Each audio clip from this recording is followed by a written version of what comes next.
Hello dear students, class 12th का physical education का जो पेपर है ना, तो उसी के रिगार्डिंग इस वीडियो में मैं आपको वन शॉट वीडियो प्रोवाइड कर रहा हूँ। जो जो इम्पोर्टेंट टॉपिक कई बार रिपीट हुए हैं ना, तो उसी को यहाँ पर मैं समरी में थोड़ा थोड़ा आपको बता रहा हूँ। ठीक है, आपने तैयारी तो की होगी, आप यहाँ से भी थोड़ी तैयारी करके देख लीजिए। ठीक है, आपको बेनिफिट मिल जाएगा। तो ये हिंदी मीडियम में अवेलेबल है, इस समय मेरे पास बुक हिंदी मीडियम अवेलेबल है, मैं हिंदी में करवा रहा हूँ। बाकी कुछ वर्ड मैं इंग्लिश में भी यहाँ बोल दूंगा अगर कोई इंग्लिश वाला देख रहा है तो यहाँ पर हम एक क्वेश्चन वाले एग्जाम में हमेशा पाते हैं कि ये जो खेल कार्यक्रम होते हैं ना, इसमें कौन कौन सी समितियां, कौन कौन सी कमेटीज होती हैं। ठीक है, तो जो खेल कार्यक्रम प्रबंध है, अगर ये पूछेगा तो बता देना। मतलब ऐसा मैनेजमेंट जो आपने बिजनेस में पढ़ा होगा, क्योंकि बच्चे बिजनेस वाले कॉमर्स वाले हैं, तो ये जो प्रबंध है ना, इसका मतलब क्या है। इसमें यह है कि ऐसी योजना बनाई जाती है ताकि जो हमारे लक्ष्य है वो पूरे किए जा सके। तो इसको तो आप बना बना के बता सकते हो, लेकिन अगर आपको थोड़ा इसमें डिटेल में जानना है तो आप बताओगे। जो प्रबंध है ना, इसमें पहले प्लानिंग की जाती है, ठीक है, योजना, फिर उसके बाद यहाँ पे आयोजन किया जाता है, ऑर्गेनाइजिंग की जाती है, फिर स्टाफिंग किया जाता है, फिर निर्देशन यानी कि डायरेक्टिंग की जाती है, उसके बाद नियंत्रण किया जाता है। ठीक है, नियंत्रण यानी कि कंट्रोलिंग की जाती है। ठीक है, तो आपसे देखो यहाँ पे मैं सिर्फ मेन मेन यहाँ पे डिस्कस कर रहा हूँ। ठीक है, मेन मेन मतलब मेन मेन, बाकी आपको करने तो सारे होते हैं। तो ये कह रहे हैं कि जो खेल के अंदर जो हम ये कार्यक्रम वगैरह का जो मैनेज करते हैं ना, इसका फायदा क्या होगा। तो इससे क्या होगा, काम अलग अलग भागों में बढ़ जाएगा, काम जल्दी से हो पाएगा। ठीक है, इससे विशिष्टीकरण के फायदे मिलेंगे, स्पेशलाइजेशन के फायदे मिल जाएंगे। ठीक है, त्रुटियां जो है ना, जो एरर्स होती है वो कम हो जाएंगी। ठीक है, और जो फंक्शन है, जो ऑब्जेक्टिव है, वो जल्दी से पूरा हो जाएगा। ठीक है, उसके बाद यहाँ पर देखो, ये बता रखा है कि जो ये जो कमेटीज वगैरह होती है, जो समितियां वगैरह बनती हैं, तो इनमें कौन कौन सी समितियां होती है। जो क्वेश्चन हर बार आता है, ये वाला मोस्ट इम्पोर्टेंट है, इसमें से आनी आना कैसे पूछ सकता है।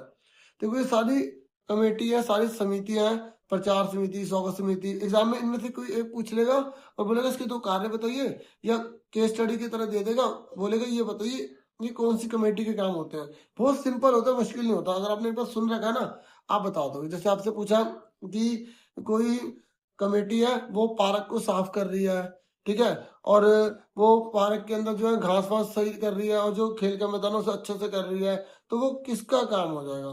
तो आप बता सकते हो किसका काम है। ये देखो, ये लिखा खेल मैदान व उपकरण समिति, जो उपकरण वगैरह खेल के सारा मैदान का काम करती है। और कोई अगर जो प्रचार कर रही है तो कौन सी होगी, प्रचार समिति होगी। एडवर्टीजमेंट कर रही है, मतलब बता रही है कि टूर्नामेंट होने वाला है, आप आइए। क्योंकि यहाँ पे समरी में बता भी रखे किसके क्या क्या काम है। ठीक है, ये डीओ की तरफ सपोर्टिव मटेरियल जारी किया गया ना, उसी में से मैं आपको यहाँ पे समरी में बता रहा हूँ। तो इसमें इतना जानना जरूरी है। और एक ये कमेटी के ऊपर आ रहा है प्राथमिक चिकित्सा समिति। मतलब जैसे डॉक्टर के आने से पहले जो इलाज किया जाता है ना, जैसे चोट वगैरह लग जाए खिलाड़ी वगैरह को, तो उसको इनिशियल जो ट्रीटमेंट दिया जाता है ना, वो फर्स्ट एड जो है, वही है ये कमेटी जो काम करती है।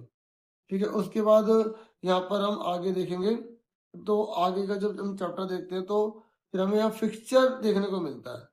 ठीक है, और अगर आपसे पूछे ना टूर्नामेंट क्या होता है, तो बोलोगे जब बहुत सारी जो टीम होते हैं उनको एक साथ जब मैच करवाया जाता है ना, तो वो टूर्नामेंट कहा जाता है। ठीक है, तो अगर आपसे पूछे फिक्सचर क्या होता है, तो बोलेंगे फिक्सचर जो है ना, वो टूर्नामेंट में जो टीम भाग लेती है ना, तो उनको एक क्रम के साथ जो मैच करवाया जाता है ना, वो होता है फिक्सचर।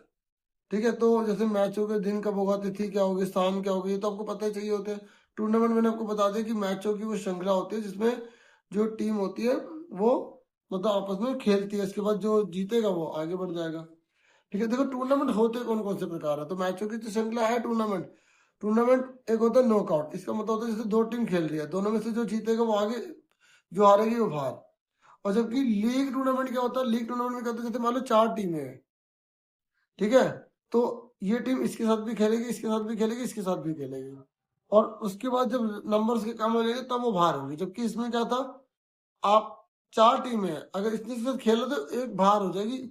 ये होता है नॉकआउट टूर्नामेंट। जबकि लीग में क्या होता है कि उस टीम को हर किसी को खेलने का मौका मिल जाता है। फिर कॉम्बिनेशन टूर्नामेंट क्या होते हैं, कॉम्बिनेशन में क्या होता है, जैसे शुरू में हमने नॉकआउट करवा दिया, ठीक है, बाद में भी नॉकआउट करवा दिया जो फाइनल हो रहा है। ठीक है, इसमें शुरू में नॉकआउट, बाद में लीग, फिर लीग और लीग। समझ में लीग का मतलब क्या होता है और टूर्नामेंट का क्या मतलब होता है। ठीक है, ये आपको यहाँ पे ध्यान रखना है। फिर ये परसेंटेज का इसमें आप ये देख लेना, मैं जो जो काफी टाइम रिपीटेड क्वेश्चन है ना वही वाले बता रहा हूँ। देखिए उसके बाद ना फिक्सर तैयार करने का फॉर्मूला दे रखा है। देखो ये ना 1 नंबर से लेकर 5 नंबर में आ जाता है। जैसे मान लो एग्जाम में बोला कि 19 टीम का आपको फिक्सचर तैयार करना है, तो आप क्या करोगे, 19 टीम लिख दो। पता है फिक्सचर का मतलब क्या है? देखो यहाँ पे ना सभी टीम जैसे नॉकआउट में है, मतलब सभी टीम पूरे अच्छे से मैच खेल ले और कोई टीम ऐसी ना बचे जिसको मैच खेलने का मौका ना मिले। ठीक है, ऐसे नहीं करना, मतलब इस प्रकार का फिक्सचर बनाया जाता है। तो 19 है ना, तो यहाँ पर टोटल आप 19 टीम लिख लेंगे। ठीक है, तो ये देखो 13, 14, 15, 16, मैं इसको ऐसे समझा देता हूँ ताकि आपको अच्छे से क्लियर हो जाए। ठीक है ना, तो ये 16 हो गया, 17 हो गया, 18 हो गया, 19 हो गया। अब यहाँ पे ना इस पूरी टीम को ना 2 पार्ट में डिवाइड किया जाता है। तो यहाँ पर ये देखो ये फॉर्मूला लिखा हुआ है यहाँ पे कि ऊपर वाली कितनी टीमें आएंगी। तो सिंपल तरीका ये होता है, अगर ओड नंबर है, जैसे मैंने यहाँ पे ओड नंबर लिया, देख रहे हो, इवन लेंगे तो जैसे 20 है तो 10 ऊपर हो गई, 10 नीचे हो गई। लेकिन अगर ओड आता है ना, ऊपर हम ज्यादा वैल्यू रखते हैं, नीचे कम रखते हैं। फॉर्मूला ये बना लेते हैं n+1/2, यानी कि 19 में 1 जोड़ा 20, 20 का आ रहा 10। ठीक है, तो आप सिंपल ये रखना, जब टीम के 2 ग्रुप बनाए जाते हैं ना, तो हमें क्या करना होता है, ये हाफ ऑफ बना दिया। ऐसे क्वार्टर भी होता है, क्वार्टर में 4 हिस्से बनाए जाते हैं। ठीक है, तो यहाँ पे हम हाफ वाला पढ़ रहे हैं, तो 2 पार्ट में डिवाइड कर दिया, ऊपर ज्यादा टीम रख दी, नीचे कम रख दी। लेकिन 22 एक होता है, 22 जिन बच्चों को नहीं पता एग्जाम में 22 भी पूछता है। तो 22 में होता है कि हम कुछ टीम को ना पहली बार में खेलने नहीं देंगे। क्यों? क्योंकि अगर हमने पहली बार में खेलने दिया तो आगे जाके ऐसा सिस्टम बन जाएगा कि कुछ टीम खेल ही नहीं पाएंगी। तो पहले हम उन टीमों को 22 दे देते हैं जो टीम बहुत बेस्ट करती है ना, उन्हें बोलते हैं अब तुम्हें खेलने की जरूरत नहीं है। ठीक है, तुम बिना खेले आगे बढ़ जाओगे। तो 22 कितनी टीमों को दी जाती है, इसके लिए राउंड से निकालना पड़ता है फॉर्मूला। या 19 लिखा है ना, तो 2 का हमें लेना होता है मतलब मल्टीपल। तो 2 2 जा 4, 4 2 जा 8, 8 2 जा 16, 16 2 जा 32, 1 2 3 4 5। तो अब देखोगे यहाँ 32 आ रहा है। आपको सर आपने 32 पे लिया, आपने 16 तक क्यों नहीं लिया? इससे एक बड़ा लेना पड़ता है राउंड। अगर यहाँ 15 होता तो मैं 2 2 जा 4, 2 जा 8 16 लेता। यहाँ पे 19 है, और 19 है तो मैं कितना लूंगा, 2 2 जा 4, 2 जा 8 16, तो 32 लूंगा। अब 32 लेने की वजह से 19 घटा देंगे इसमें से। ठीक है, 32 में से 19 घटा देंगे, और 12 में से 9 गए, यहाँ 3 बचे, यहाँ बचा 1। ठीक है, समझ में आ गई? तो अब ये 13 मतलब ऐसे चांसेस आएंगे जिसमें उन्हें नहीं खिलाना हमें। तो ऐसे में क्या करेंगे, जो शुरू की जो अच्छी 13 टीमें होंगी ना, उनको हम पहली बार में खिलवाएंगे नहीं, ताकि आगे सबके पेयर बन जाए और अच्छे से वो खेल पाए। और ये 13 22 कहलाती है, 22। और 22 देने का सिस्टम क्या होता है? 22 देने का सिस्टम होता है, ये देखो ये रूल है। जैसे जब हमने इसको बांटा था, तो ऊपर ज्यादा टीम दी थी, नीचे कम दी थी ना। लेकिन जब 22 देते ना, तो ऊपर ज्यादा 22 नहीं देते, नीचे ज्यादा 22 देते हैं। इसलिए 22 नीचे से स्टार्ट करते हैं। मेरी बात समझ रहे हैं? अब देखो यहाँ पे लिखा 22 देने का फॉर्मूला। देखो अगर इवन है तो आधा आधा कर देंगे। लेकिन ओड होता है तो ऊपर वाले को कम देते हैं, नीचे वाले को ज्यादा देते हैं। देखो जैसे जब टीम बांटते हैं तो ऊपर वाली ज्यादा टीम बढ़ती है, नीचे कम बढ़ती है ना। ओड की मैं बता रहा हूँ, इवन में तो कोई दिक्कत ही नहीं है। ठीक है, लेकिन 22 में उल्टा होता है, ऊपर कम। मैं पता ही क्यों बता रहा हूँ, क्योंकि एग्जाम में 1 नंबर का खाली इतना ही पूछ लेता है कि अगर वो बोलेगा 19 टीम है तो बताइए 22 कितनी होंगी, तो आप बताओगे 13। फिर यहाँ ये पूछ लेगा कि अगर 19 टीम है तो अगर 22 जो है वो 13 है, तो ऊपर कितनी 22 दी जाएंगी? तो ऊपर जैसे 13 में 1 जोड़ा 14, 14 का 7, तो ऊपर जो है एक कम मिलेंगी, नीचे एक ज्यादा मिलेंगी। ऊपर 6 मिलेंगी, नीचे 7 मिलेंगी, तभी तो 13 होगा टोटल करने पे। ठीक है, तो 22 देने का तरीका क्या है? देखो यहाँ पर सबसे पहले 22 इसको देंगे, तो सबसे बढ़िया टीम जो होती है ना वो ये होती है। एग्जाम में पूछेगा ना, जब हम टूर्नामेंट करते हैं तो सबसे बढ़िया टीम कहाँ पे रखी जाती है, किस पोजीशन पे रखी जाती है? तो 19 नंबर पे रखी जाती है। इसलिए 1 नंबर से 5 नंबर पे आता है। सबसे पहले 22 को देंगे, फिर 22 को देंगे। ठीक है, फिर उसके बाद 22 को देंगे, यहाँ पर इसको 11 को, तीनों को, फिर 22 नंबर 4 इसको देंगे। मतलब अभी नहीं खेलेंगे, मतलब ये है। 5वें नंबर पे किसको देंगे? फिर वैसे ही स्टार्ट कर देंगे। 22 नंबर, यहाँ 5 आ गया। ठीक है, उसके बाद यहाँ पर जो है 22 6 आ गया। ठीक है, फिर ये 22 नंबर 7 आ गया, ये 22 नंबर 8 आ गया। ठीक है, फिर सेम वैसे कर देंगे 22 नंबर 9, फिर बाई 10, फिर बाई 11, बाई 12, फिर वही शुरू कर देंगे बाई 13। ठीक है, अब मैच होगा, देखो इन दोनों में मैच होगा, एक जीतेगा। ये थोड़ा मैंने नीचे लिख दिया ना, ये इसका हो गया, ये इसका हो गया, तो ये इन दोनों में मैच हो गया। ठीक है, फिर इन दोनों में मैच होगा, एक जीतेगा। ठीक है, थोड़ा लाइन से लगाना ऐसे इन दोनों में, क्योंकि ऐसा होगा ही नहीं कि जोड़ा ना बने। ठीक है, समझ में आ गई, इन दोनों मैच। अब ये सब टीमों ने पहली बार में पहले राउंड में मैच खेला ही नहीं। अगर आपसे पूछेगा ना पहले राउंड में कितनी टीमों ने मैच खेला, 1 2 3 4, मतलब 22, जो हमने 13 ने तो खेला नहीं, तो 19 से 13 गए, कितने बचे, 6। तो कितने ने खेला, 6 ने खेला, 1 2 3 4 5 6, 6 ने खेला। ठीक है, ऐसे याद रखना। अब मैच इन दोनों के बीच में होगा, इन दोनों दूसरे राउंड में, राउंड नंबर 2 में इन दोनों में होगा, एक जीतेगा। ठीक है, और ये इस बाई में और इस वाली टीम में होगा, एक जीतेगा। इसमें और इसमें होगा, एक जीतेगा। इसमें इसमें होगा, एक जीतेगा। इसमें एक जीतेगा, इसमें एक जीतेगा, इसमें एक जीतेगा, इसमें एक जीतेगा। ठीक है, समझ में आ गई। उसके बाद फिर इन दोनों में होगा, एक जीतेगा। इन दोनों में होगा, एक जीतेगा। इन दोनों में होगा, एक जीतेगा। इन दोनों में होगा, एक जीतेगा। फिर देखो ये राउंड है, देखो 1 2 3 4 5 राउंड ही लगेंगे। ठीक है, इन दोनों में एक होगा, फिर ये फाइनल राउंड में एक जीतेगा। ठीक है, समझ में आ गई। ये इस तरीके से मैंने आपको पूरा समझा दिया, रफली समझाया, हो सकता है थोड़ा बहुत अगर बीच में से देखो समझ ना आए। ठीक है, तो ये मैंने आपको बता दिया, क्योंकि ये 1 नंबर से लेकर 5 नंबर में आ जाता है। ठीक है, बाकी आप ये थ्योरी पढ़ना चाहे पढ़ सकते हैं, और ये अच्छे से यहाँ पे इन्होंने दे रखा है, 11 टीम का दे रखा है। पहले ये ट्राई करके देख लेना, समझ में आ गया। मैंने बहुत बड़ा नंबर ले लिया था 19, है ना, तो ये देख लो, ये यहाँ पे दे रखा है इन्होंने। ठीक है, बहुत सारे इन्होंने दे रखे हैं, अब अपने आप पढ़ लेना। ठीक है, लीग टूर्नामेंट है। लीग टूर्नामेंट में क्या होता है, हर टीम हर किसी के साथ खेलेगी, तो ये आपको इसको भी ऊपर पढ़ लेना। और कई बार ये साइकिलिंग भी आ जाता है, बस इसका ये फॉर्मूला याद रख लो। साइकिलिंग में कुल मैच पूछ लेता है 1 नंबर में, तो n ब्रैकेट में n-1/2, ये फॉर्मूला याद कर लो बस। ठीक है, साइकिलिंग में इतना याद रख लेना बस। ठीक है, तो साइकिलिंग का बनाने के लिए बोल रहे हैं 1 2 3 4 5 6 7 8 9। ठीक है, ये फॉर्मूला रख लो, कितने राउंड लगेंगे, 9 लगेंगे। ठीक है, 9 टीमें हैं तो 9 ही राउंड लग रहे हैं। ठीक है, साइकिलिंग मतलब अब मैं ये नहीं कह सकता ना नहीं पूछेगा। ठीक है ना, तो जो ज़्यादा पूछा वो बता रहा हूँ, लेकिन करनी तैयारी आपको सारी है, इसलिए मैंने कहा थोड़ी बहुत मेरी वीडियो भी देख लो, आपको यहाँ पे थोड़ा बहुत फायदा हो जाए। अब आ जाओ इंट्राम्यूरल क्या है। देखो, जब एक दीवार के अंदर, मतलब एक ही स्कूल में आपस में बच्चे खेल रहे हैं ना, वो इंट्राम्यूरल होता है। ठीक है, इसका फायदा क्या, बना के तो बच्चे का विकास होगा, बच्चा जो है अपनी टीम के साथ खेलेगा तो उससे सहयोग बढ़ेगा, उसको अपनी कमियों को जानने का मौका मिलेगा, ऐसे बना के आप ले सकते हैं। और एक्स्ट्रा म्यूरल क्या है, इसका मतलब ये होता है कि जब दीवार को पार करके, यानी कि आप दूसरे स्कूल के साथ, दूसरे स्टेट के साथ खेलते हैं, तो वो होता है, इसमें ज़्यादा टफ कंपटीशन होता है, तो उसे और आगे बढ़ने का मौका मिलता है, उसे अपनी प्रतिभा को जानने का मौका मिलता है। क्योंकि एक स्कूल के अंदर तो उसी प्रकार के लेवल के बच्चे, दूसरे स्कूल के उनका करेक्टर अलग है, उनकी नॉलेज अलग है, स्किल अलग है, तो वो सीखने को उसे मिलता है। ये आप आराम से बना के बता सकते हो, क्योंकि बहुत बार आया हुआ है। इंट्रा मतलब दीवार के अंदर, एक स्कूल के अंदर, एक्स्ट्रा मतलब बाहर होगा। ठीक है, ठीक है, बहुत सारे प्रोग्राम वगैरह कराए जाते हैं, स्वास्थ्य जोड़ वगैरह। ठीक है, तो आगे सुनो। उसके बाद यहाँ पर ये जो है ना, ये है खेलों में बच्चे और महिलाएं। तो यहाँ पर हम देखते हैं क्या लिखा है, वर्ष से कम आयु के बच्चों की सारी क्रियाएं।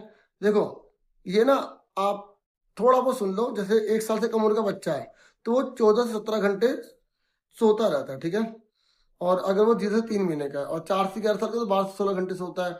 ठीक है, वो मतलब बच्चे को एक ही पोजीशन में मत बैठने दें। ठीक है, बच्चे को जो अलग अलग प्रकार की जो है गतिविधियों में लगाएं, उनको मोबाइल वगैरह ना दें। ठीक है, उनका मतलब जो है स्वास्थ्य का ध्यान रखें, उनको न्यूट्रिशन वगैरह पूरे दें। इस तरीके से आप यहाँ पे बता सकते हैं। और वृद्धों के ऊपर आगे भी क्वेश्चन है, जो टेस्ट वगैरह है ना, वो हम आगे पढ़ लेंगे थोड़ा बहुत। आप जैसे किसी में भी आता है ना, जैसे टीनेज के बच्चों को क्या क्या सुविधा देनी चाहिए, वो लोग एक्सरसाइज करवाओ, उनको तनाव से मुक्त करने के लिए बहुत सी मतलब शिक्षा दो, पेरेंट्स के साथ टाइम बिताएं, ऐसे आप बना के और बता देना। ठीक है, अब ये सबसे बड़ा क्वेश्चन है, या तो ये वाला क्वेश्चन आता है या मांसपेशियों वाला आता है। ठीक है, पहले हम आसन पढ़ लेते हैं। ये जो आसन संबंधी विकृतियां मतलब होता है कि इसे डिफॉर्मिटीज कहा जाता है, पोस्चर रिलेटेड डिफॉर्मिटीज होती हैं, ठीक है। मतलब जैसे हम जो बैठ रहे हैं, खड़े हो रहे हैं, तो हमें कई प्रकार की डिफॉर्मिटीज का फेस करना पड़ सकता है, जैसे फ्लैट फुट, ठीक है, हो गया, नोकनी हो गया, ये सारी की सारी होती है। पहले आप देख लो कौन कौन सी हैं, ठीक है, ये सारी हैं, इनमें से कोई एक आने के चांस हर बार होते हैं, ठीक है। तो यहाँ पर हम आगे अब इसके बारे में पढ़ लेंगे, ठीक है। देखो पहला नोकनी आया है, नोकनी में इस तरीके से होता है। अब आप पिक्चर आपके दिमाग में आ गई ना, अपने आप बना के लिख दोगे कि भाई इसमें घुटने टकरा जाते हैं, ये क्यों होता है, विटामिन डी की कमी से हो जाता है, रिकेटस नामक रोग, मतलब विटामिन डी मतलब कैल्शियम जो कमी है उसकी वजह से हो जाते हैं, न्यूट्रिशन पूरे नहीं मिल पाते हैं, या बहुत ज़्यादा भारी सामान उठाने की वजह से हो जाता है, ठीक है। मोटे लोगों को इसमें ज़्यादा देखना पड़ता है, चलने में परेशानी होती है, बना बना के बता सकते हैं, क्योंकि इसमें घुटने दोनों स्पष्ट हो जाते हैं। ठीक करने को उपाय क्या है, क्योंकि अब इसका गैप कम करना है, तो आप बोलोगे इसमें हम क्या रखते हैं, तकिया रख सकते हैं, ठीक है, सोते समय तकिए का इस्तेमाल कर सकते हैं, घुड़सवारी कर सकते हैं, ठीक है। ये आप बना बना के बता सकते हैं। मैं एक एक दो दो पॉइंट बता रहा हूँ, ज्यादा आपका टाइम नहीं लूंगा। चपटे पैर है, ठीक है, तो यहाँ पे चाप जो होती है ना, ये चाप ये कम हो जाती है, तो जिसे चपटा पैर कहा जाता है। थोड़ा बहुत पता लग गया, फिर आप बता दोगे भाई ये कारण क्या है, तो चोट लग जाए, हर किसी में चोट तो लिख सकते हैं, हर किसी में कुपोषण ये हर किसी में लिख सकते हैं, न्यूट्रिशन की कमी हो गई है, मोटापे का शिकार हो गए, ये सब में लिख सकते हो आप, ये जो भी डिफॉर्मिटीज है ना, ठीक है। और पैरों से लिखने की करेंगे ना, पैरों से लिखेंगे तो इससे आपकी प्रॉब्लम दूर हो सकती है। रेत पर चलोगे, ठीक है, और ताड़ासन करोगे, पंजों पर चलोगे, तो दो चार हो गए। अब ये देखो, ये देखो, ये जो रीढ़ की हड्डी से जुड़े हुए हैं ना, ये तीनों में से एक आर्टरी है, स्कोलियोसिस। ज्यादातर ये लिखा आएगा स्टेटमेंट, आपको बताना पड़ेगा क्या है। स्कोलियोसिस में क्या होता है, एक कंधा ऊपर एक कंधा नीचे, तो स्कोलियोसिस में नाम से पता लग रहा है, बस याद रखो स्कोलियोसिस। याद सॉरी, याद करने का तरीका क्या है, देखो यहाँ लिखा स, यहाँ फिर लिखा का, ओ की मात्रा, देखो ये सा से ऊपर चला गया, तो ये ऐसे हो रहा है, मतलब कंधा ऊपर हो रहा है, स्कोलियोसिस, ठीक है। तो अब इसमें एक कंधा ऊंचा, दूसरा कंधा नीचा, इसमें एक कूला ऊपर एक कूला नीचे, ठीक है। तो एक पैर पे ज्यादा वजन, एक पैर पे कम वजन, मुश्किल है कोई, ठीक नहीं है मुश्किल। तो ठीक करने के उपाय मैंने क्या बताया, आप तैराकी लिख सकते हो, एक्सरसाइज लिख सकते हो, अगर कोई आसन पता है तो आप लिख सकते हो, ठीक है। अब आ जाओ धनुषा का टांग, देखो उसमें क्या और था, चिपक रही थी, क्या नाम था उसका पता है आपको, मैंने आपको कौन सा बताया था, ये नोकनी, ठीक है, जो घुटने वो नोक कर रहे हैं, एक दूसरे टकरा रहे हैं, इसलिए नोकनी नाम रखा है।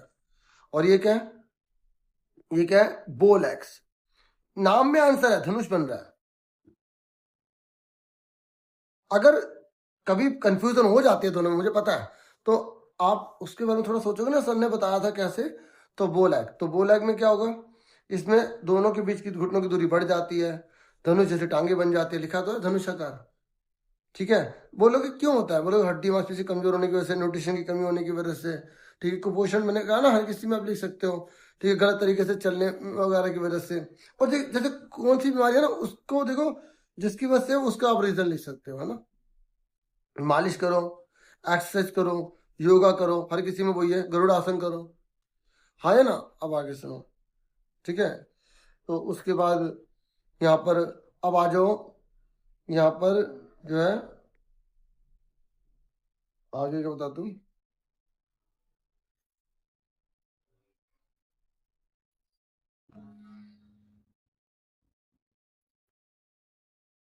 देखो भाई अब ये सुनो, ये ईटिंग डिसऑर्डर होते हैं, देखो खाने से संबंधित डिसऑर्डर। तो ये दो होते हैं, एक होता है एनोरेक्सिया नर्वोसा, एक होता है बुलिमिया, ठीक है। एक बात और बता दो, देखो ये एग्जाम में भी बहुत बार आया है, फीमेल एथलीट ट्रेड, ये जो फीमेल एथलीट ट्रेड है ना, मतलब जो खिलाड़ी है और महिलाएं हैं वो खिलाड़ी है, देखो अब महिला एक खिलाड़ी है, तो उनमें क्या होता है कि जैसे बॉडी में मंथली जो है जैसे ब्लीडिंग सा हो रहा है, ठीक है। तो अब इसी वजह से क्या होता है कि उनमें जो है ना थोड़ी न्यूट्रिशन की कमी रह जाती है, वो न्यूट्रिशन पूरा नहीं हो पाता, जिसकी वजह से उन्हें प्रॉब्लम फेस करनी पड़ जाती है। तो जो वीमेन है ना, तो फीमेल एथलीट ट्रेड्स, उनको तीन प्रॉब्लम को फेस करना पड़ता है। एक है ऑस्टियोपोरोसिस, अगर वो अपना ध्यान रखे तो उन्हें कोई प्रॉब्लम नहीं होगी, ये पाई जाती है, ये पाई जा सकती है, इसलिए यहाँ पे अवेयरनेस दी जा रही है कि ऐसा नहीं करना, उन्हें अपने को हेल्थी रखना है। तो ऑस्टियोपोरोसिस है, ठीक है, और एमेनोरिया और ईटिंग डिसऑर्डर है। अब ऑस्टियोपोरोसिस में क्या होता है, इसमें क्या होता है, हड्डियां जो होती है ना, हड्डियां वो जो है ना सही से डेवलप नहीं हो पाती, उनका जो डेंसिटी है वो कम हो जाती है, तो हड्डियां ना पिसने से लग जाती है, गलने से लग जाती हैं। तो ये क्या होता है, कैल्शियम वगैरह ना खाने की वजह से। दूसरा है ये ऋतुरोध होने की वजह से, ठीक है। तो जैसे ऋतुरोध मासिक धर्म जो है वो अनुपस्थित हो रहा है, जिसकी वजह से उन्हें प्रॉब्लम फेस करनी पड़ सकती है। ये महिलाओं में 3 ट्रेट्स होते हैं, एक ऑस्टियोपोरोसिस, ये नहीं सब में पाए जाते, मतलब प्रॉब्लम है तो हो रहे हैं, इसको ध्यान रखना होता है कि ऐसा ना होने पाए और वो हेल्थी रहे, ठीक है। तो एक ये हो गया, एक ये हो गया, तीसरा है, तीनों आ जाते हैं। और इसके 2 टाइप है ईटिंग डिसऑर्डर के, जो महिलाओं में ज्यादातर पाया जाता है, पुरुषों में भी पाया जा सकता है ये, ठीक है, ईटिंग डिसऑर्डर। तो ये होता है एनोरेक्सिया और बुलिमिया, ठीक है। इसमें क्या होता है, भूख लगती नहीं है, ठीक है, शुभा शुदा अभाव, और इसमें होता है अतिशुद्ध, इसमें भूख बहुत लगती है बुलिमिया, और फिर ज्यादा खा लिया तो फिर बाहर निकालने लग जाते हैं उस खाने को, ठीक है। तो अगर इसकी पिक्चर अवेलेबल होती तो पिक्चर से आप समझ जाते हैं, ठीक है। तो यहाँ पर दोनों समझ में आ गया, एनोरेक्सिया है जिसे नर्वोसा कहा जाएगा, मतलब पूरा है, और बुलिमिया इनका अतिशुदा, और ये शुदा अभाव है, ठीक है। तो इसमें क्या है, तो ये आखिर क्यों होती है एनोरेक्सिया, ये सामाजिक कारक हो सकता है, जैविक कारक हो सकता है, मतलब समाज की वजह से, या मतलब फैमिली से चला आ रहा है, या कोई पर्सनल रीजन हो सकता है। यहाँ पर भी देखो जो रीजन दिया ना, परिवार की वजह से, समाज की वजह से, दोनों सेम आ गए, सेम सेम नोट कर लो इसमें। इसमें क्या होता है, भोजन करने की विचित्र परंपरा हो जाती है, लगातार कम भोजन खाया जाता है, क्योंकि मैंने ज्यादा नहीं खाना, मैं अगर खाया तो मेरा वजन बढ़ जाएगा, बाहर बहुत ज्यादा गिर जाता है। इसमें बार बार खाते हैं, बार बार तो मैंने जरा खा लिया तो उल्टी करके बाहर निकाल देते हैं, क्योंकि इसमें अतिशुद्ध है ना, भूख बहुत लगती है, तो फिर ज्यादा खा ले तो वही मेरा शरीर कोई मोटा ना हो जाए, मोटी ना हो जाओ, तो ठीक है। तो इस तरीके से फिर खाने को बाहर उल्टी करके निकाल देते हैं, ठीक है। इसमें रक्तचाप धीमा हो जाता है, इसमें शरीर में पानी की कमी हो जाती है। तो 2-3 इसके पॉइंट याद कर लो, बहुत है, बाकी आप अपने से बना बना के इसमें लिख देना, समझाने के क्या है, मतलब समाज के साथ जुड़े, समाज के साथ रहें, ठीक है। देखो बार बार ये क्वेश्चन दे रखा है कि महिला खिलाड़ी के तरह कौन कौन से होते हैं। एक होता है अस्थि सुशीरता, मतलब ऑस्टियोपोरोसिस, मतलब हड्डियां जो है वो कमजोर होने लग जाते हैं, कैल्शियम की बहुत ज्यादा कमी हो जाती है। दूसरा ऋतुरोध हो गया, ठीक है, मासिक स्राव नहीं होता है, ठीक है। तो उसके बाद तीसरा भोजन संबंधी विकार है, अनोरेक्सिया और बुलिमिया, इसमें शुद्धा का अभाव होता है, ठीक है। इसमें यहाँ से देख लो, इसमें शुद्धा अभाव होता है, ठीक है, इसमें अतिशुद्धा होती है, ठीक है।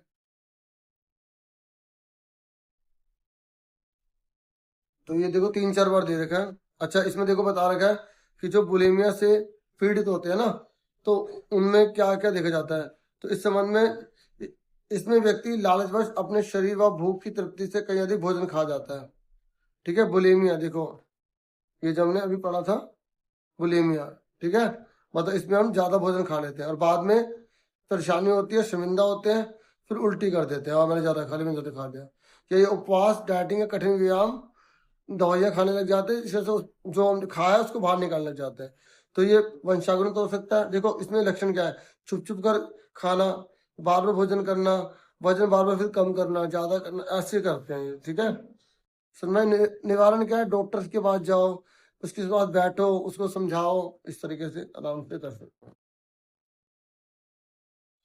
ठीक है। और जो है ना यहाँ पे रीढ़ की हड्डी का ना बाकी नहीं बता रखे, जैसे जो आगे की और कुबड़, पीछे की ओर, यहाँ पे सिर्फ एक बता रखा है, ठीक है। स्कॉलर से आगे के कुबड़, पीछे के कुबड़ भी कर लेना, ठीक है, वो वाला भी इसमें कर लेना, जिसमें आगे सुनो मेरी बात।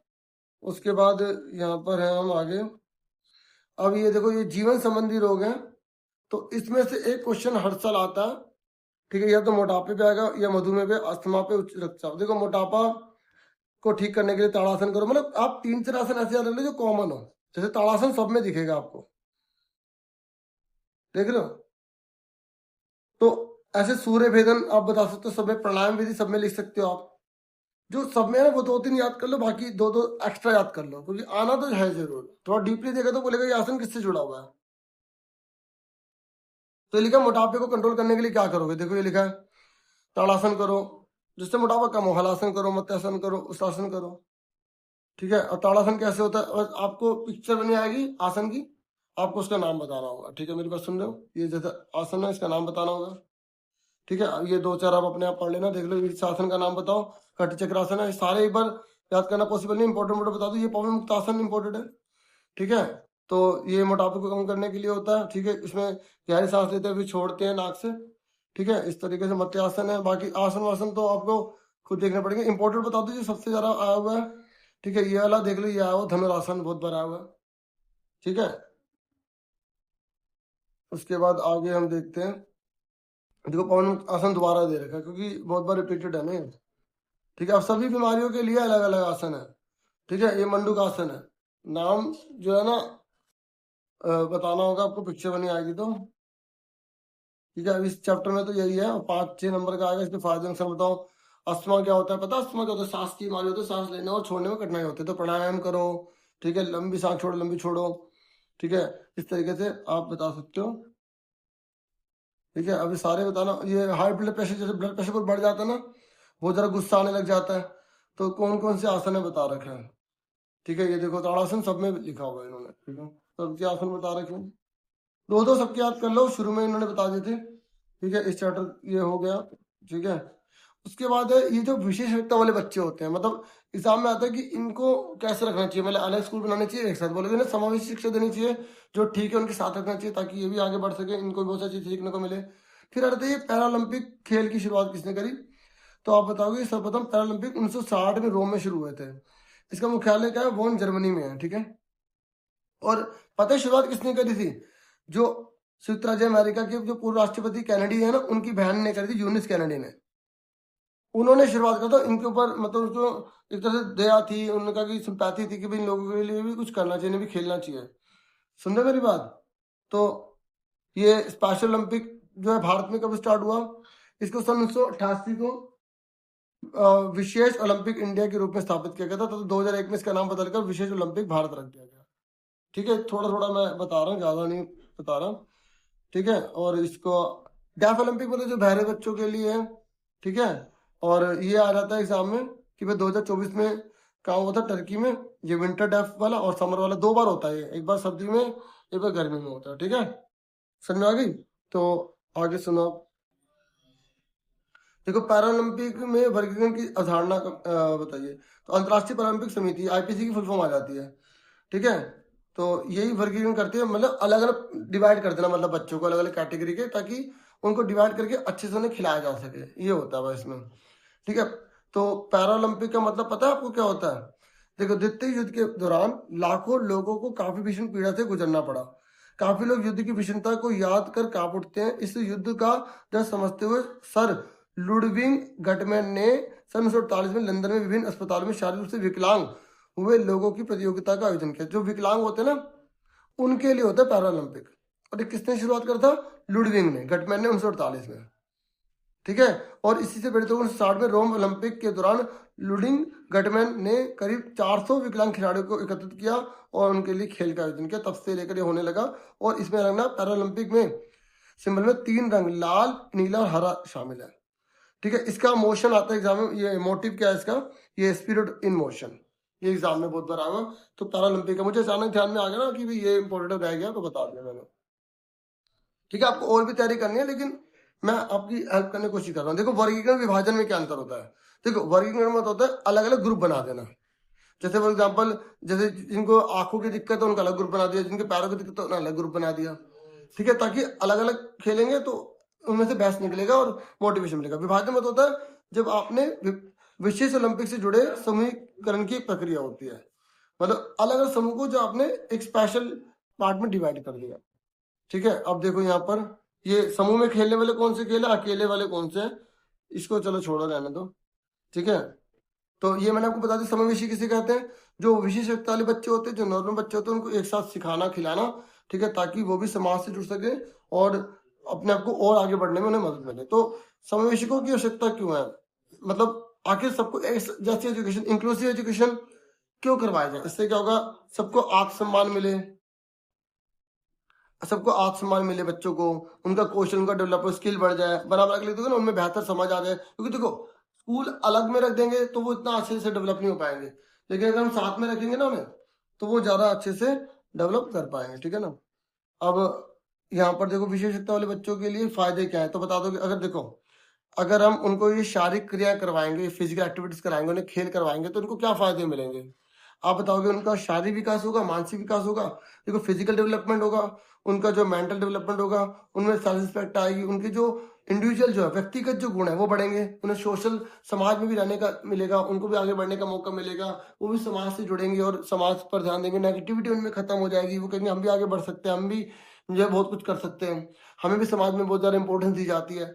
ऐसे आप बता सकते हो, बाकी छोटे में भी लिखा हुआ है, आप पढ़ सकते हैं, ठीक है। तो उसके बाद अब आ जाओ पोषण से जुड़े। संतुलित आहार मतलब ऐसा भोजन जिसमें सभी आवश्यक तत्व पाए जाते हैं जो शरीर के लिए आवश्यक होते हैं, जैसे कार्बोहाइड्रेट, प्रोटीन वैसा, विटामिन वगैरह, ठीक है। अब हमारे खाने में ना कुछ हमें ज्यादा चाहिए होते हैं, उसे मैक्रो कहते हैं, कुछ हमें खाने में कम चाहिए होते हैं, उसे माइक्रो कहते हैं। तो हमें खाने में मैक्रो क्या चाहिए? देखो ये आप याद रखना, एग्जाम में बहुत बार आया, कार्बोहाइड्रेट, इसमें 3 चीजें होती हैं, ठीक है। तो ये कार्बोहाइड्रेट में हाइड्रोजन के परमाणु पर व ऑक्सीजन के परमाणु का अनुपात 1:1 होता है, ये याद रखना है, ठीक है। 1:2 रेशियो याद रखना। और मतलब क्या होता है 1:1? कार्बन, हाइड्रोजन, ऑक्सीजन, 3 चीजें होती हैं, 1:1, ठीक है। कार्बोहाइड्रेट तो ये मैक्रो में आता है, मतलब जो हमें भोजन में ज्यादा चाहिए होता है। तो भोजन में हमें ज्यादा क्या चाहिए होता है? हमें कार्बोहाइड्रेट चाहिए होता है। तो कार्बोहाइड्रेट कौन कौन से होते हैं? एक होता है ग्लूकोज के रूप में, फ्रूक्टोज के रूप में, सुक्रोज के रूप में, माल्टोज के रूप में, ये पानी में घुल जाते हैं। किससे मिलता है? रसीले फल, गन्ने से, चुकंदर से, आम से, अनार से। और ठीक है, ये सिंपल कार्बोहाइड्रेट है। कार्बोहाइड्रेट 2 प्रकार के हैं, ठीक है, सिंपल, दूसरा कॉम्प्लेक्स। कॉम्प्लेक्स जो होता है पानी में नहीं घुलता, तो पानी में नहीं घुलता, आलू, शकरकंद, चुकंदर, मक्का, गेहूं, ठीक है। तो ये मैक्रो होते हैं, ठीक है। कार्बोहाइड्रेट 2 प्रकार के होते हैं। तो कार्बोहाइड्रेट हो गए, और क्या होते हैं कार्बोहाइड्रेट? चलो इसमें बाकी आपको दूसरा प्रोटीन पता होगा, वसा, ये मैक्रो में होते हैं, ठीक है। और प्रोटीन के क्या काम होते हैं? हमारी बॉडी की बिल्डिंग का काम करता है, हमारी बॉडी को बनाता है, शरीर को बनाता है। एग्जाम में पूछता है कि शरीर को बनाने वाला या उत्तकों को बनाने वाला कौन होता है? प्रोटीन होता है, ठीक है। तो किससे मिलेगा? दूध से, साबुत दालों से। प्रोटीन क्या करता है? लेकिन ना शरीर का निर्माण करता है, ठीक है। बस 1-2 बहुत है। अभी फैट, फैट क्या करता है? देखो ये जो फैट है ना, ये भी मैक्रो है। अगर कोई भी आए मैक्रो जरूर लिख देना, बोलना इसमें कार्बन, हाइड्रोजन, ऑक्सीजन जो तत्व होते हैं वो इतने % में होते हैं, 76, 12, 12, ये एग्जाम में आ रहा था, ठीक है। तो फैट में 2 चीज से मिलता है, पौधों से भी, जानवर से भी। पौधों में किससे मिलता है? तेल से, मेवे से। और जानवर में मांस से, मछली वगैरह, ठीक है। करता क्या फैट? ऊर्जा देता है, एनर्जी देता है, ठीक है। भूख को सेटिस्फाई करता है, इसलिए लोग जैसे पूड़ी खा ले, वो खा लेते हैं, भटूरे वगैरह, तो फैट होता है, मिल जाता है उन्हें। भूख से संतोष होता है, मतलब इतना एनर्जेटिक नहीं मिलेगा, आपकी भूख शांत कर देगा। अब आ जाओ माइक्रो, जो हमें कम चाहिए होता है, विटामिन और खनिज लवण, ठीक है। तो ये मोस्ट इम्पोर्टेंट क्वेश्चन है। जो पानी में घुल जाते हैं ना विटामिन, वो है बी और सी। देखो बी और सी पानी में घुल जाते हैं, बाकी जितने बचे वो फैट में घुल जाते हैं, ठीक है। तो फैट में बाकी कौन बचा? देखो होते कौन कौन से विटामिन है? ए, बी, सी, डी, ई और के होते हैं। तो बी और सी तो पानी में घुल जाते हैं, बाकी सारे फैट में घुल जाते हैं। अब बस ये पता होना चाहिए कि और बाकी और क्या होता है? ये भी माइक्रो होता है। ये आता है गैर पोषक फाइबर। क्या होते हैं? ये हमारे पेट को ना साफ करने का काम करते हैं, हमारे जो गंदा वेस्ट मटेरियल से बाहर निकालते हैं हमें इसे, ठीक है। ये बहुत कुछ दे रखा है, ठीक है। तो फाइबर जो होते हैं ये फायदा करते हैं हमें, मतलब टेस्ट भी प्रदान करते हैं हमें, मतलब जो बाकी जो हमें न्यूट्रिशन चाहिए होता है उसको दिलवाने में मदद कर देते हैं, ठीक है। समझ में आ गया होगा, मैंने काफी आपको बताने की कोशिश की है, मैं ये नहीं कह सकता मैंने पूरा 100% करवा दिया, ठीक है। तो ये मैं एक वीडियो बना रहता हूँ पेपर के टाइम पे, छोटी मोटी, ठीक है। डाइटिंग का मतलब होता है कि भाई जितना भोजन हमारे शरीर को चाहिए होता है उससे हम कम लेते हैं, ठीक है, ताकि हम अपने आप को जैसे पतला करने के लिए कहीं करते हैं या किसी प्रकार से हो सकता है, तो इसका ध्यान भी रखना होता है। और कुछ मिथक, मतलब कुछ झूठी बातें हैं, वो आपको बताना पड़ेगा, यहाँ पर एग्जाम में आएगा कि मिथक है, सच बात है। और भोजन असहिष्णुता का मतलब क्या है? मतलब जब कोई भोजन खा रहा है ना, हमारे भोजन, हमारा शरीर उसको सहन नहीं कर पा रहा, तो हमारे शरीर को बाहर निकाल रहा है और यहाँ हमसे मतलब लिया नहीं जा रहा, हमें उससे एलर्जी हो गई है, वो होता है असहिष्णुता। मतलब जैसे कोई चीज व्यक्ति खाता बीमार नहीं पड़ जाता, वो होता है उस व्यक्ति के लिए भोजन असहिष्णु। जैसे किसी को तेल वाली चीजें पसंद नहीं होती, कोई जैसे दूध नहीं पी पाता, मतलब जैसे वो कुछ मिला के पी पाता, वैसे नहीं, तो वो उसके लिए भोजन असहिष्णु कहला लेता है, ठीक है। तो अब डाइटिंग के कोई मिथक आ जाते हैं, जैसे कम वसा या वसा रहित आहार अच्छे होते हैं, तो बोलोगे ऐसा नहीं होता, ठीक है, ये मतलब मिथक होता है, ठीक है। तो फिर ऊर्जा कम मिलती है वगैरह वगैरह, ऐसे आपको मिथक बताने पड़ते हैं। जैसे देर रात तक खाया भोजन अधिक मोटा शरीर होता है, तो इसमें कह रहा कोई बदलाव नहीं होता, ऐसा कुछ नहीं होता। तो आपको मिथक अगर आ गया तो बताना पड़ेगा, ठीक है।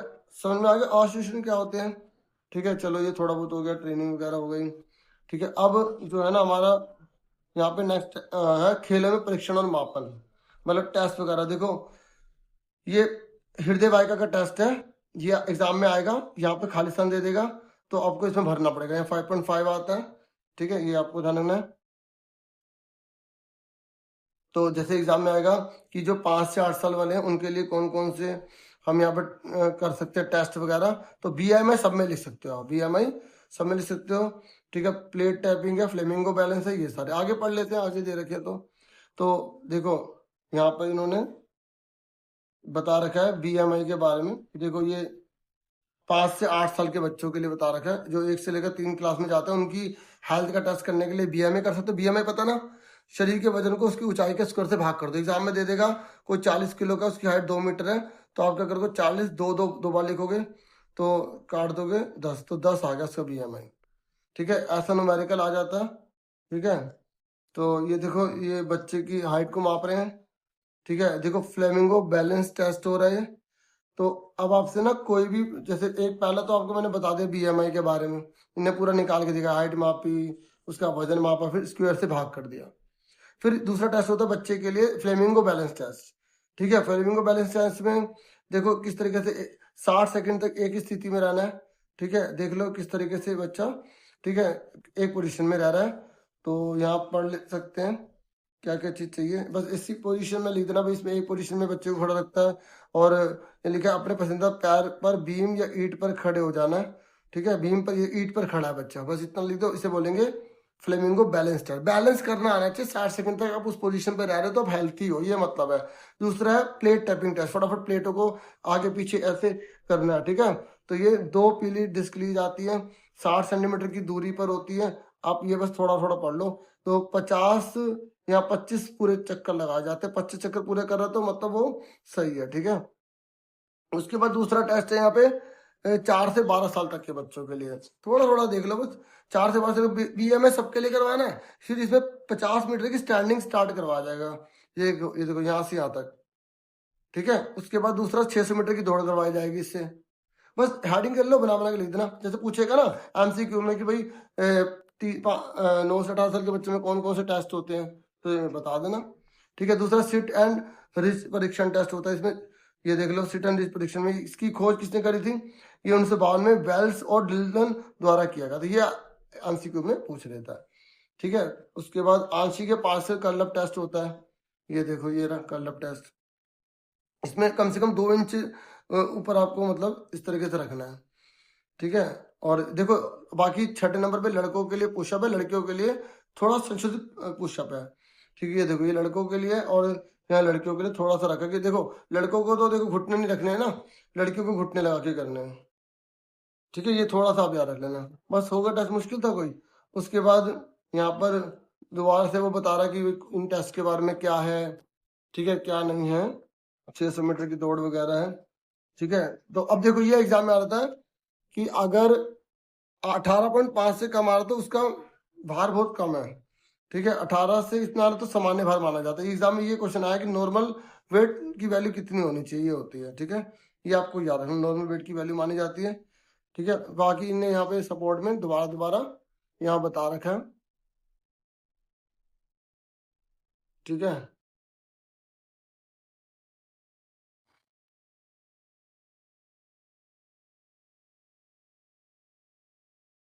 उसके बाद आगे वाले बच्चों के लिए भी होते हैं टेस्ट। देखो ये हार्वर्ड स्टेप परीक्षण टेस्ट होता है, ठीक है। इसमें आपको देखो ये टेस्ट है, ये फॉर्मूला याद रखना है जो मैंने आपको शुरू में बताया था, या फॉर्मूला याद रख लेना पूरा। इसमें मैं थोड़ा बहुत बाकी पढ़ना तो पढ़ सकते हो आप क्या है इसमें, ठीक है। ये फॉर्मूला आप कर लेना।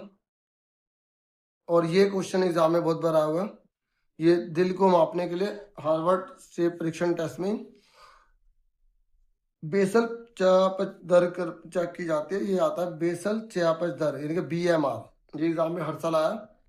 तो लड़कों के लिए देखो ये वैल्यू फॉर्मूला 6.25 है, यहाँ पे 6.25 है, ये 10 है, यहाँ 10 है। ये लड़कियों का देख रहे हो सारा फॉर्मूला सेम है, देख रहे हो क्या अंतर है पता है, यहाँ पे प्लस का 5 है लड़कों में या माइनस का 161 है, इतना याद रखना बस, क्योंकि ये एग्जाम में काफी रिपीटेड हुआ है। ठीक है, उसके बाद ये बुजुर्गों के लिए टेस्ट आ गए हैं। जो बुजुर्ग लोग होते हैं उनके लिए बैक स्क्वाट टेस्ट करवाया जाता है, कुर्सी पर बैठना खड़े होने का टेस्ट होता है। ठीक है, ये वरिष्ठ नागरिकों के लिए इसको इस तरीके से चलना है। ठीक है, ये बुजुर्गों के लिए याद रख लेना 2-3। ठीक है, यहाँ पे चेयर सीट एंड ये बुजुर्गों के लिए टेस्ट है। ठीक है, सपोर्ट है ना, इन्होंने लाइन से दे नहीं रखे थे। ठीक है, तो यहाँ पर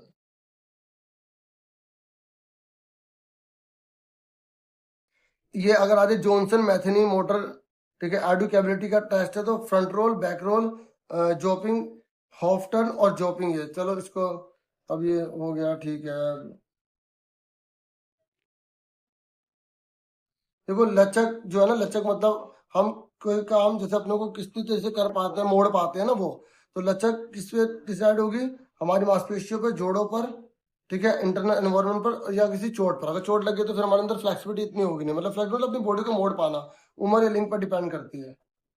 ठीक है, थोड़ा थोड़ा फटाफट मैं बिल्कुल देख लेता हूँ कुछ और, क्योंकि अब देखो ये हड्डियों के जो प्रकार है ना, हड्डी जो टूट जाती है हड्डी, देखो ये चोटे हुए क्वेश्चन आ जाता है। देखो चोटों पे देखो, पहले तो पढ़ लो जो जो टिश्यू की जो चोट है, टिश्यू की चोट कौन सी होती है, या तो रगड़ खा जाए, जैसे ये मांस है इस पर रगड़ खा गई, रगड़ खा गई। दूसरा गुम चोट हो गई, अंदर ही चोट लग गई। ठीक है, फटना, वो फट गया, पूरा ही फट गया। ठीक है, चीरा लगना, मोच, ये एग्जाम में 5 नंबर में आ जाता है। ऐसे ये हड्डियों की चोट है। ठीक है, हड्डियों की जो चोट है, ये हड्डी जैसे हड्डियों के नरम होने के कारण बचपन में होना, ये सारी हड्डियों की तिरछी हो जाना, पचड़ी हड्डी, ये चित्र बने होंगे ना, ये देखो ये चित्र से आपको याद हो जाएगा। ये हड्डी कच्ची हो गई है, ये हड्डी के टुकड़े हो गए, ये अनपस्थ, ये तिरछी हो गई, पचड़ी हो गई। ये आपको हड्डी के कर लेना, क्योंकि एग्जाम में आ जाता है, चित्र बनाएगा, नाम बताना होगा, बहुत इंपॉर्टेंट है, क्योंकि और कहाँ से क्वेश्चन लाएंगे। ये वृद्धावस्था है, बुजुर्ग जो होते हैं उनमें तंत्रिका तंत्र में बदलाव आ जाता है, उनकी गति जो है धीरे हो जाती है। अब न्यूटन के 3 शॉर्ट में समझ लो। पहला नियम होता है कुछ चीज चल रही है तो चलती रहेगी, रुके तो रुकी रहेगी। दूसरा है त्वरण का नियम है, पहला जड़त्व, त्वरण मतलब होता है कितनी ताकत लगेगी, ये उसके जो है ना बल बल बल कितना लगेगा, बल कितना लगेगा उसके द्रव्यमान मतलब मास, ठीक है, और उसकी वेलोसिटी यानी कि उसके वेग के गुणन पर निर्भर करेगा, मतलब कोई ताकत कितने लगेगी उसके द्रव्यमान और वेग पर निर्भर करता है। ठीक है, तीनों नियम। तीसरा नियम, हर एक्शन का रिएक्शन होता है, तो इसमें जड़ता का नियम होता है, इसमें त्वरण का, इसमें क्रिया की प्रतिक्रिया होती है। ठीक है, 2-3 बार सुन लेना वीडियो में। ठीक है, ये एग्जाम में कुछ भी पूछ सकता है, ये फॉर्मूला पूछ सकता है। ठीक है, तो यहाँ पर हर क्रिया का प्रकार, जैसे बंदूक चला रहा है तो उतनी ताकत पीछे भी लगेगी, अगर तैराक को आगे जाना तो उसे पीछे पानी फेंकना पड़ेगा, जितना पीछे पानी फेंकेगा उतना तेज आगे जाएगा। ठीक है, दूसरा नियम है ये वाला। ठीक है, ये लीवर वाले पे क्वेश्चन हर साल आता है। ठीक है, लीवर के तीनों टाइप आप कर लेना। देखो ये तीनों टाइप यहाँ दे रखे हैं, प्रथम, द्वितीय और तृतीय। ठीक है, अब यहाँ पर प्रथम वाले में देखो, यहाँ पर फलक्रम बीच में होता है, लोड यहाँ होता है, बल यहाँ निकलता है। ठीक है, और सेकंड वाले में यहाँ पर देख लो, फलक्रम यहाँ है, लीवर यहाँ है और बल यहाँ है। रट लो, 2 याद रख लोगे, तीसरा अपने आप कर लोगे। ठीक है, ये देखो तीनों यहाँ पर इन्होंने मैचिंग करने के लिए दिया है यहाँ पे, तो मैचिंग करनी पड़ेगी आपको।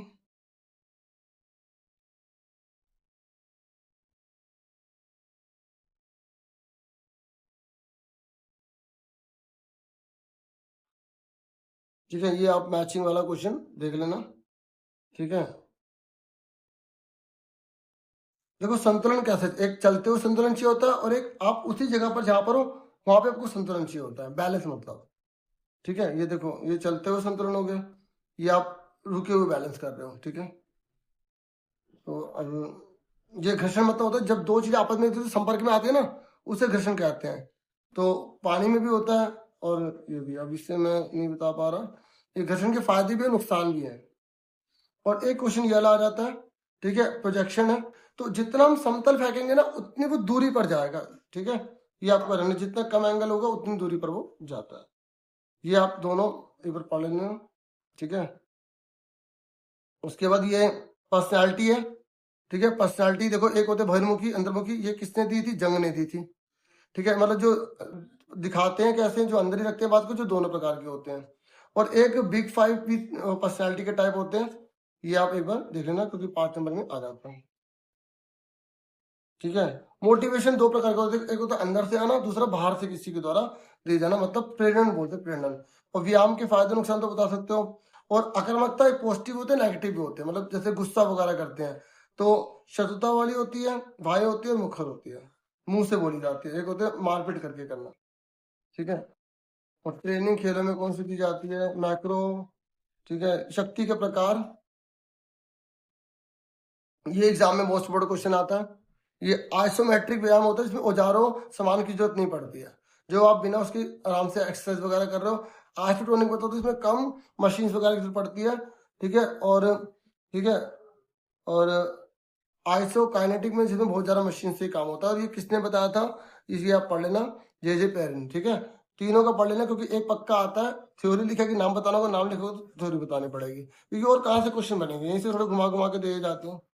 ठीक है, और सहन क्षमता। अब ये फाटलेग का मतलब क्या, देखो इस दो प्रकार की ना ट्रेनिंग होती है, एक फाटलेग और एक अंतराल। इसमें क्या होता है, लगातार भागना पड़ता है, कभी पत्थरों से, कभी पहाड़ से, कभी कीचड़ से। ये होता है, ये 1930 में इसके बारे में बताया गया था। और लगभग कितने किलोमीटर भागना पड़ता है, यहाँ पर कहीं मेंशन किया होगा, और ये देख लेना। और 140 से 180 मीटर की जो है धड़कन रहती है। इसमें क्या होता है, हम बीच बीच में रुक जाते हैं। ठीक है, इसमें आराम नहीं होता, इसमें आराम होता है। ठीक है, ठीक है, चलो ये एंड्रेस पढ़ लेना, ये इंटरवल का और बता रखा है, ये भी देख लेना। चलो इतना मैंने करा दिया कि आपको फायदा हो जाएगा। ठीक है, तो इतना ही है। अब ये वीडियो में लचक वगैरह हो गया। ठीक है, और चलो चलो चलो कुछ और देख लेता लगे तो।